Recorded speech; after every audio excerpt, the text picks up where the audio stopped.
So we just finished gluing in all these magnets, and there's a fair few of them. I didn't really kind of bother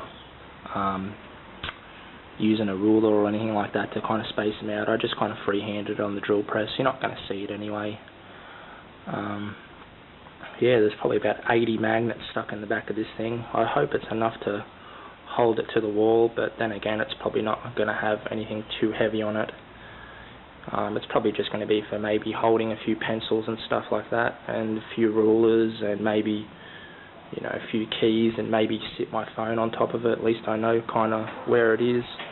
I had the phone sitting somewhere over there, and I was kind of thinking, well, geez, I might forget about it over there, and then I'd kind of freak out and wonder where the hell the phone's gone.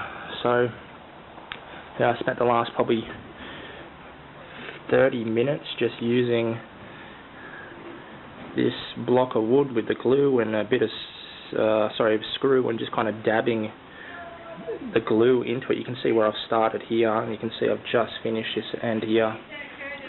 I'm going to give it a sand. Doesn't matter if the magnets get scruffed up, they're magnets anyway.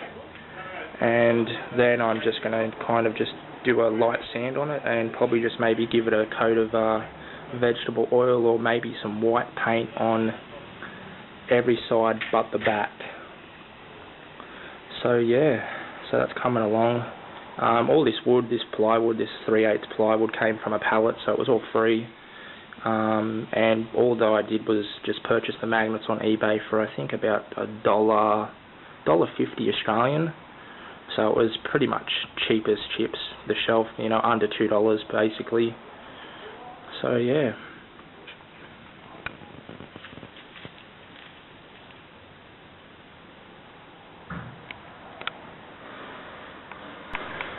Okay, so we're back and the project is not looking good. I got the magnets glued, but it looks like these magnets are not as strong as I thought they were. They weren't.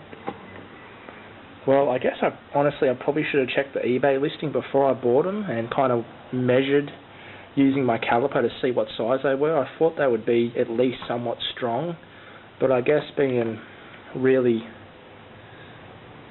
thin, they don't have much, you know, magnetic strength to it, so it's pretty much, well, it's good for holding a ruler, but not so much when I go to stick it to something. Like if I was to stick it to this here, it would barely, you can see that, look, it barely sticks. You know, the execution was there, I guess, but the downside is the magnet, so I don't know what I'm going to do with this thing. I'm still going to upload the video so you guys can see, but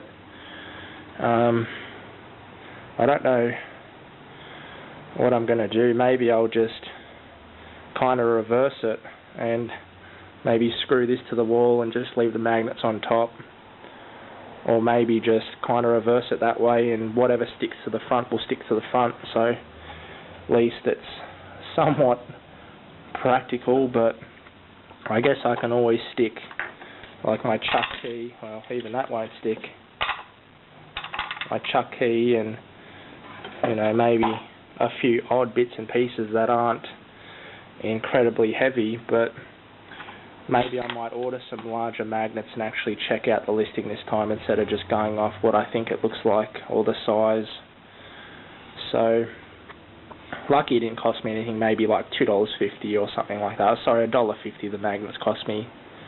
So that's it.